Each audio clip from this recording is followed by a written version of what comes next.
إذ قال يوسف لأبيه يا أبت إني رأيت 11 كوكبا والشمس والقمر رأيتهم لي ساجدين.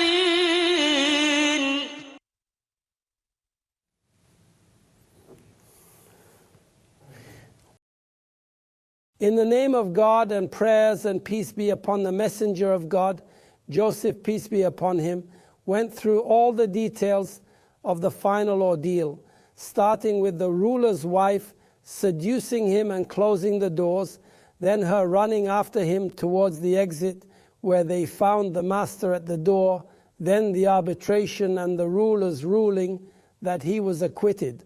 The ruler addressed him by his name Yusuf, out of appreciation and honor, and ordered him to forget what happened.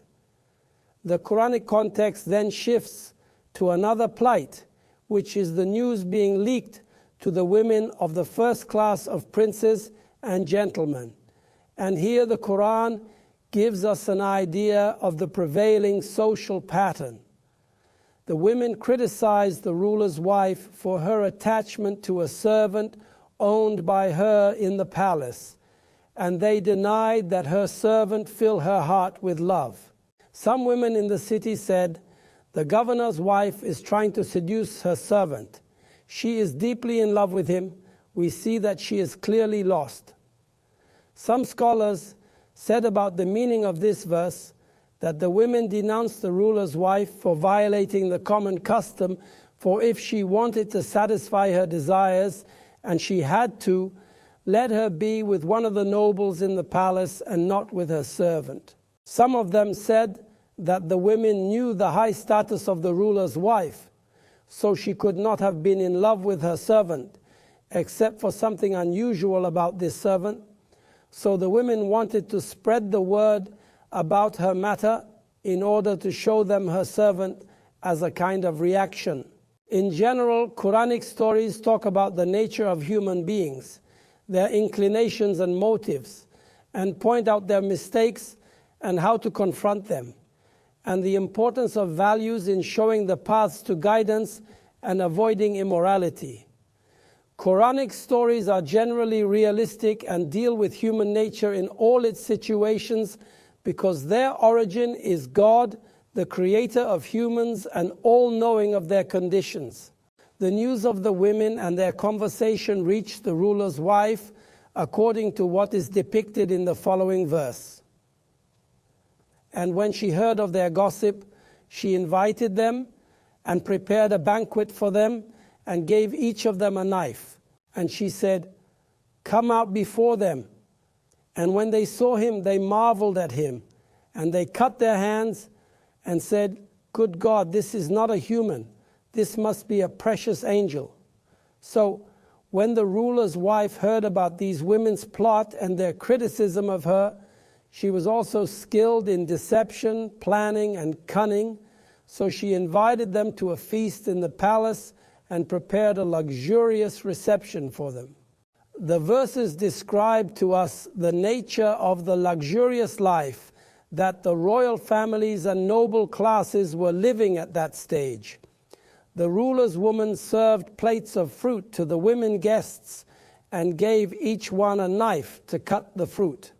The ruler's wife prepared for the entrance of our master Joseph to the women in their gathering, and he was pleasing with proverbial beauty. Joseph, peace be upon him, had both levels of inner and outer beauty. His moral, spiritual beauty, with values of honesty, sincerity, wisdom, benevolence, and chastity, was mixed with his physical beauty, which was equivalent to half of human beauty, as said. Therefore, when he appeared to the women with such beauty and majesty, they glorified him and became immersed in looking at him because of his great attractiveness, to the point that they cut their fingers with the knives in their hands. The women cut the fruit, and the knives reached their fingers, inflicting wounds and drawing blood. while they were immersed in looking at the beautiful sight of Joseph. Before this dazzling beauty, the women said that it was impossible for this man to be of the human race, but rather he was one of the noble angels.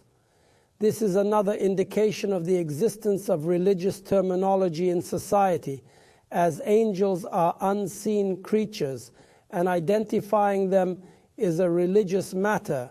In general, people tend to liken a beautiful person to angels, and they also tend to associate ugliness with the devil, whose image people imagine with fangs and horns. At that moment of the women's astonishment and attraction to Joseph's beauty, the ruler's wife intervened to excuse herself and explained that this honorable king in front of them was the reason for their blaming her. And she admitted that she had indeed seduced him, and he abstained. In the next episode, we will discuss the continuation of this story, God willing.